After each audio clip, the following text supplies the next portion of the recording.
Some of this might make it to the outtakes reel. We do have an outtakes reel program. Let's go, because these cocktails are going to arrive very soon. Yeah, go for it.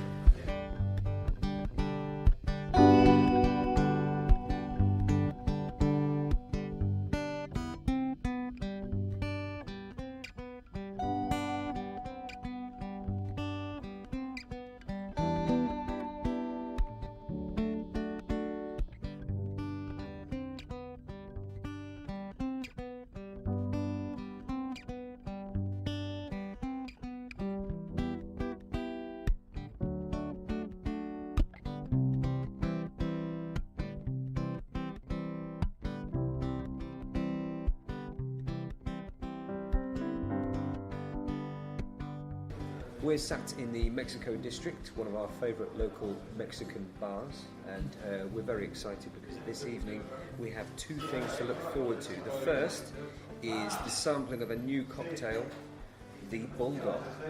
Yes, we are very, very excited about a cocktail that is named after us. I believe that's why they called it the Bulldog, yes.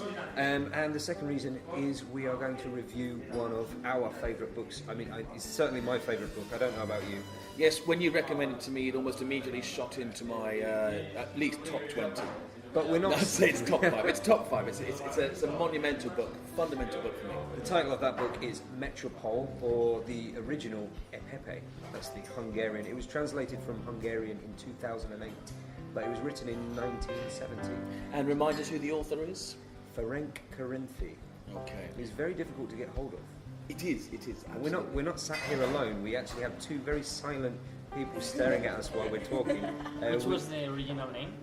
Epepe. It was called Epepe because that was one of the names of the female character. Yeah. Because he never knows her name, does he? I thought it was a Hungarian word that meant anything else. I don't believe it might be a Hungarian word, but I thought it was his misinterpretation of the name. Yeah. But we'll get to that. We are already headlong into our See, conversation. That's the passion that this book draws out of people. They can't wait to discuss He it. hasn't even introduced himself, and already he's asking about the meaning of words. Okay, would you like to actually identify yourself? What's your name? Where'd you come from? Hello, my name is Ignacio and I'm 22 years old. I'm a Spanish student. I study veterinary medicine here in Zaragoza, and I like philosophical and peculiar books like this one that you recommended me. Yeah, so this is your type of book. You read this kind of thing normally? Yeah, I really enjoy this kind of books, like dystopian books, philosophical. Dystopian, good word. Right, okay. I've been teaching him well. And the other voice that you've not heard yet belongs to Natalia. I'm just going to say about myself that I like describing myself as a reading addict. I like chewing up books. Everything that Mary is given to me, so I've read in like a month. Yes. 2 months. Like. you devour them. They said she chews them up. She's picked that off me. You see that phrase? Yeah. She is a bookworm. So Ben, do you want to give people a little? Here, our cocktail's been shaken up. Do you want to give the people at home a little bit of an introduction to the book, or a quick summary of the beginning of the story, so we don't provide any spoilers. Buddha is on the way to a conference, and he gets waylaid. He loses his way, and he ends up in a place that he doesn't know or recognise, and he has to survive using his linguistic skills. And he's consistently finding new challenges and new obstacles. that he doesn't recognise any of the sounds, any of the written words, any of the customs around him? I think He doesn't recognize any kind of face or people or Even as he can't communicate. He can't communicate in any way. I think one of the words, the adjectives that's best to describe this book is claustrophobic. I think it has this sense of kind of putting you into a position you can't get out of. You're cornered. You're stuck. But it's almost like he's completely ignored. Anywhere he goes, he's ignored. No one speaks to him, looks at him. Except that one moment, which we're not going to talk about, but there's that one moment when he gets acknowledged. And I don't know about you, but when I read that, my heart nearly stopped beating. I think you can interpret what happens in different ways. There's hope and false hope. Some people might think that it ends in a with a glimmer of positivity, and then people like yourself. What did you think about the ending? Do you think that there was? I'm used to read pessimistic books because I'm a Lovecraft fan. Uh-huh. So I don't think the ending is very optimistic from my point of view. So you thought he was doomed from the start, even before you picked up the book as a pessimist? I had some hope Uh-huh. while I was reading it, but when I got to the end, I realized there is no way of escaping from the reality he's being brought to. Yeah. Can you tell us a little bit about that reality? What do you think? What is the book about? There are different topics and themes they talk in the book, but one of them is a man whose main skill is to be able to communicate with anyone on the earth because he knows like 20, I think they say he knows 20 languages in the book. So he loses the main skill he has, he loses it completely, so he can't speak to anyone, he can't understand anyone, no one looks at him, no one pays attention to him. I would say It's like I totally, isolation. Yeah, isolation is definitely the watchword for the book. But I would go one step further and say it's not just about being robbed of his skill. This skill he has, what he's known for, is also his identity. Yeah. He is systematically stripped of his identity, not only because he can't do what he is best at, but what he is best at fundamentally is communicating. And in this book, you very quickly realise you are inside the mind of a man who is alone. And also, it's interesting you mentioned that his identity, because I think if you do further reading and you do read it in the context of the Hungarian uprising, which is what it was metaphorically about, that you see that part of his identity was his class. As a linguist, he's middle class.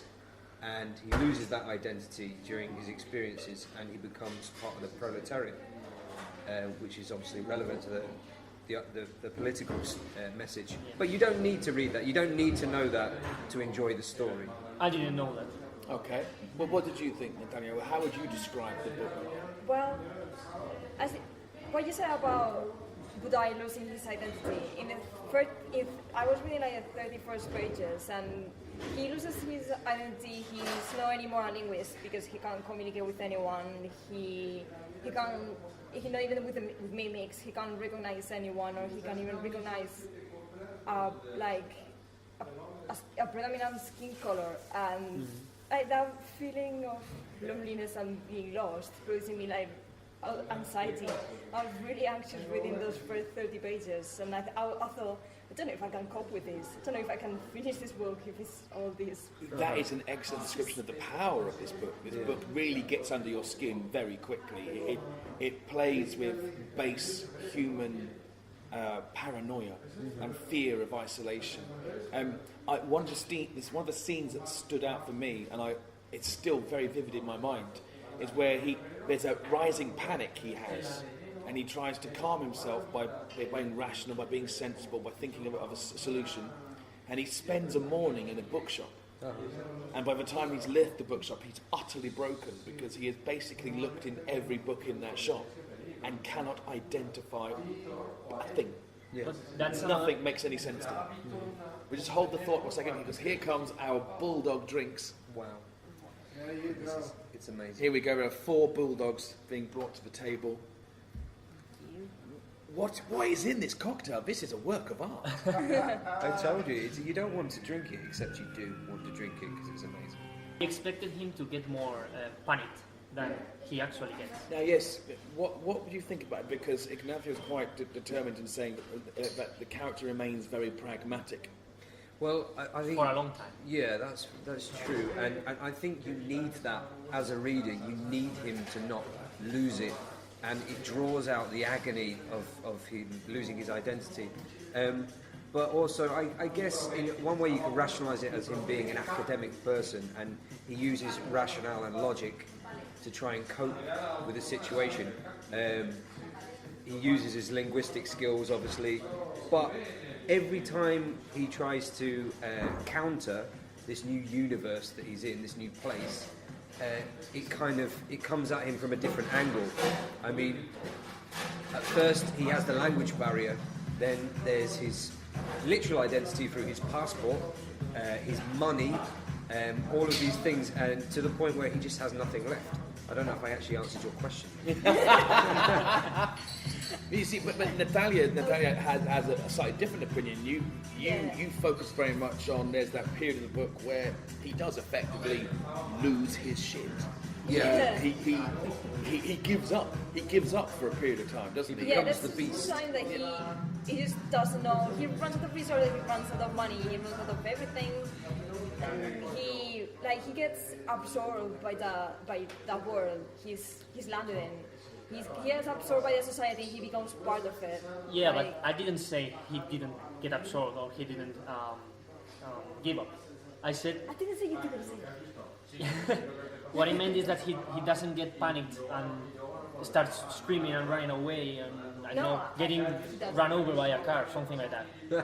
Can the listeners yet detect that there is a degree of sibling rivalry on that side of the table? I don't think we've mentioned that you're brother and sister yet, actually. No, I wanted it we to haven't. be eked out in the way they spoke to each other, and there you go. It came out there delightfully. Would you say that this book is something that people could get into very easily, despite being a second language? It's not as a language challenge. It's not a difficult ask, is it? No. It's the psychological impact of the book. Basically. It's more the message and the way It's the they ideas, use it. yeah. It's a very easy vocabulary, very easy to understand. So Some of the ideas. it's not a challenge. Reading it is not a challenge. I think the challenge is understanding it, or just Understanding how it makes you feel. yes, maybe. or more like Yeah. processing it. Yeah, because as we said, you can interpret the ending in different ways. And do notice, by the way, I always tell you that words are important. And notice how Ben couched his question to Ignacio earlier on. He said, you can interpret the ending in different ways. He says, some people see a glimmer of hope. That kind of gives us a little bit of an indication as to how Ben interprets the end of this book. He doesn't see much positivity in the outcome. I think it's interesting that you say that you came to the book as a pessimist, as you still are. Yeah. And maybe that's shaded your interpretation of the book. I came to the book, I started reading it as somebody that lives in a foreign country. So what was your experience as a language learner reading this book? Is there anything that you can identify with, like his experiences? Yes. Do you remember when we changed our school and we went to the bilingual school and didn't know almost any English at all? I felt so lost in English class. Mm-hmm. Yeah, that was quite a shock because we were very young and we were changed to another school and everyone spoke English very good and we had a very weak base. Mm-hmm. Yeah. And So is there something in this book which captured or reminded you of the essence of that sensation, that fear of isolationism? Or being isolated? Oh my Yes. God, this cocktail is good. It was the moment of the homework when our teacher told us the homework and I was so scared of not understanding it and I was like... Yeah, but I felt more identified. No, I felt more... I identified more. Yeah. When I was in Cornwall, in England, yes. for 1 month, staying with... Well, yes, all right, no problem with this disclosure. Yes, Ignacio stayed with one of my legion of sisters, who is a vet. So I stayed there for a month, and that's the only experience where I've been completely surrounded for 1 month of English-speaking people, non-Spanish speaker, I mean. Uh-huh. So I didn't speak any That's not Spanish. true. My sister could say sangria. She said chili. Sangria frequently. But She you said- don't need to see one. She said chili con carne, but she didn't know that was Spanish because she read that on a can. Chili con carne is a meal Yeah. that we refer to it by its title. We just call it chili con carne, yeah. And to be fair, I didn't know it was Spanish until I moved to Spain because I never studied Spanish. The point is, that's the first experience I had like that, and it was difficult because you realize in that moment you realize you don't speak English as good as you thought you spoke. Okay. And it's a challenge. It's not like being Budai in a completely different world, but... Have you ever experienced that feeling that Budai has? Oh yeah, I came to here? Spain with zero Spanish. Likewise. I mean, I couldn't speak. I used to say hola instead of hola. But yeah, I used to spend a lot of time walking around the streets. I think one of the best ways to get to know a place is just to walk around it, right? See who helps you when you're crying. But I got lost. I got lost so many times, and I genuinely had these horrible moments of panic where I don't know where I am. I don't know how to ask people for directions. And I don't know, even if I was asking for directions, I wouldn't know where to ask, where to go to, and understand the answer. Didn't find that liberating in any way? It was terrifying, was it? It was terrifying. I didn't feel liberated. I felt liberated of my wallet when I walked into the wrong area. It made me stronger as a person in the long run, but at the time it was absolutely horrifying. The only experience I can attest to in that way, I mean, coming to Spain was one thing, but I was a bit more prepared for it because I had lived for a very short while in Japan, and I was in a dark place. You know, I'd been royally and roundly dumped by my then girlfriend, who had used my trip away to go live and work in Japan for a short while as an excuse to make a break without having to deal with the fallout. Clever. Classic manoeuvre. Yeah. Well, she even encouraged me to take the job. She said, you should go, yeah, do that. You like teaching Japan, yeah, do it. You're dumped. You didn't notice when she was packing your bags for you that something was up. But so obviously I was in an emotionally difficult place to begin with. But I had some of that experience that Budai has. You know, the keyboards were all in Japanese characters, not English characters. You know, when you're in Europe to a degree, you go to different countries, and at least we've got the same alphabet and the same numbers and all. Yeah. And suddenly, no, wherever I went, there was no clue as to what a shop might have within it because there was no reference. There's also another point more further in the book. I'm not going to mention it, but also made me think he has changed a lot since the beginning of the book.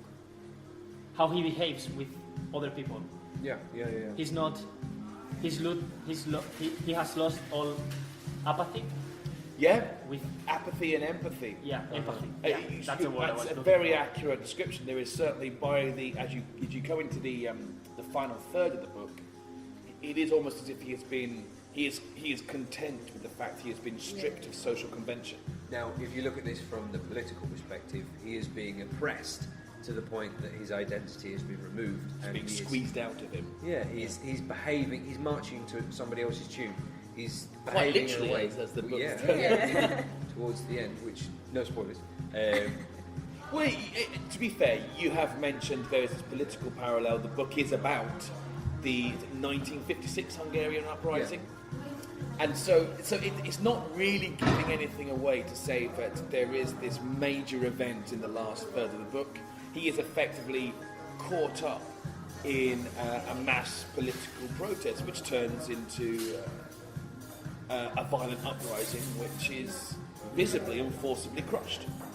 There's also, in the background of all of this, which I think is a very interesting, very visual, very poignant linchpin in the book, is the tower, the religious aspect. What I saw is the skyline that is being built right next to his hotel, and he watches it and counts the number of floors every time he goes out and he goes back to the hotel, and I could see that the tower only grows when he's watching. When he pays attention. Well, yeah, when he goes out and back and he counts the floors and he realizes that it's grown like 1 or 2 floors every day, but then he doesn't go out in 3 days, or he's away or something, and then he goes back or goes out again in 3 days after. It hasn't grown at all. It's the same size the last time he checked. What do you think that means? You observed it. It's Yeah, stuck in your observed mind. it. I don't know why, but Time goes by only when he's aware of it, because he can't communicate with anyone. He doesn't have any social interaction, almost any social interaction.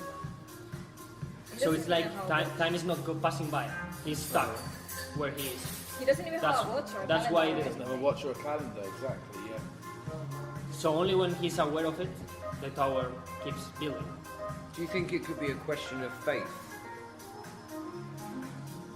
Could be. I'm not sure. I have to think more about this. I think it's the beauty of observing literature and asking what you think about what it means. Means there is no wrong answer. Yeah. It's what it means to you. I don't think it's a question of faith. Yeah. I just wanted to see what you would say. I think for me, it felt a bit like the author was trying to sort of hint at the idea Yeah. that the reality that we are experiencing in the book is not real. Yeah. It's almost like a construct that is driving this poor guy mad. But we all agree what the tower refers to, right? Penises. It's the Tower of Babel. It's the Tower of Babel. Yes, absolutely, yeah. Right. Yes, Yeah. because he said Together. Okay. in one point in the book, he says that there might be as many languages as people is Yeah. in that city. Maybe Exactly. nobody understands anybody. They just What live there. a wonderful idea to think that every single person in that city speaks their own separate language. That's what made Yeah, me think. they don't seem to understand each other. That's what made me That's think. the only that- way that he's not alone, in knowing that everyone else is individually alone. So is he rationalising it by making himself feel sane again, or does he have a valid point? Because to be fair, he doesn't see a great deal of interaction between other people as well. They Like you talked about. just walk through the street and Yeah. push each other. It's describing an environment where a man is isolated to the point where he doesn't realise everyone around him is isolated. Well, maybe the author wanted to say that you don't need to understand each other. Like you don't need to communicate between you with words to be able to understand someone else or to understand feelings. Which is actually a very, very astute observation, considering things we talked about in the book. His moments of most coalesced and clear connection with other people are not through language or communication, they are through physical movements or gestures. It's a good point. I consider this book an absolute must. Number one, If the you're not- dictionary. the dictionary. Number two, The Football Metropole. Association rules. Number 3, wisdom. wisdom. I and thought it was a place. So the author achieves his aim. His aim is to get you to experience that isolation. Is that a fair comment? Yes. It's a very visceral book. He asks you the question, what is to be human? Uh-huh. Because he is a human like all the other people, but he's not treated like them. He doesn't understand. He's not pointed out. He's no one. Yeah. He has no individuality. Yeah. Where do we find our identity as individuals? And he has all of that taken away from him. So yeah, once you have your identity through your job removed, your financial status, Even your name. class, your name, all of this is taken away. What's left? And well, we find out at the end. Read the book and you'll Hope. find out. Hope. Or falso. Or falso, yeah. So I don't agree with hope, but It's hope. it has to be hope, doesn't It's it? hope. Or hope. Say home. Home. Hope. Hope. Because home has a theme in the book as well. There's home, but Hope for it's hope. I think it was Hope more for like a hope. hopeful ending for me. Yep. So would you, in summary then, would you recommend this book to friends and colleagues, Yeah. people who necessarily might not have English as a first language? Would you say it's a book that is accessible Yes. for people studying it? Yes, it's easy to read. Yes. It's not complicated like other things I've yeah, read. the complexity of the book is not in the language; it's in the topics, Yeah. in the emotions. But they are universal themes, aren't they? Yeah, Yeah. of course. So, okay. How many stars would you give it out of 5? 4.5. 4.5. Wow. I'm receiving my 5 stars for something that blows my mind now. 4 stars. It's alright. I'm introducing Dostoevsky next week. I'd give it 4 stars. 4 stars. So a 4 and a 4.5. I'd give it. I give it a straight out 5. Ben, I wouldn't give any less. I'm all over that 5.5. Yeah, exactly. And to finish, we've been thoroughly enjoying this conversation. I have. I hope you have it too as well. We've been enjoying a Bulldog cocktail. How would you describe this Mexican cocktail that you have been drinking, boys and girls? Refreshing. Refreshing. Not as refreshing as the air fresh, which has been sprayed all over the place. Awakening. Awakening. It's sharp. It's crisp. It's I'm fresh. not a fan of ginger, Uh-huh. but I enjoyed it. Gin. Yeah. Okay. No, ginger is. Yeah, there's no ginger There in is a there. thing. Okay. Gin. It's Gin. Gin is That's the full name. Gin. Yeah, gin is not made from ginger. Yeah, I know, but that's the name of the drink. Gin. No. Well, the spirit that's used Yeah, in here. that's what I mean. We believe there's This is gin the in most it. confusing outro to a podcast I've ever heard. Natalia, how would you describe the drink? It's very fresh. Yeah. Exotic, even. Exotic. Yeah. It is a It's quite. visually yeah, it's a work of visually art. it's- Yeah. And Ben, you like me, you basically almost I've finished demolished yours. that. I've It's like demolished it. liquid Mexico. liquid Mexico. Therefore, okay, so we're going So to bid you adieu. Thank you very much for listening. We hope that our conversation has inspired you to pick up a copy of Metropole. I think it's fair to say you won't regret it. No. No. It's definitely an experience that's worth having. Like you said, it's a must. And it's Yeah. really Yeah. cheap. It was really cheap. because no one wants it. Because Exactly. no one wants. Was it easy to find? Was On it? Amazon, not in Spain. I had to find it on Amazon. Okay, yeah, you I can had get to it on the internet. Yeah, I had to get it shipped from. I don't know if it's in Spanish. I don't believe it's in. I don't think you can get it in Spanish. Yes, I could. Yeah, I found it. You can get it in Spanish. I found it. Yeah. It is the kind of book, sometimes with books, I do say to my students, I really don't care if you read it in English or Spanish, just read it. Just read it, because it's that kind of Get a book. copy, read it. I have been proselytized by Ben on this book. Ben is responsible for converting the population of Zaragoza, one person at a time, to reading this book, and it's worth it. We're going to sample some Mexican food now. Thank you very much for your time, Natalia, Ignacio, and being brave enough to face the microphone to express your opinions. You must do this again. Yes. Okay. Always a pleasure, never a chore. Okay. Let's eat.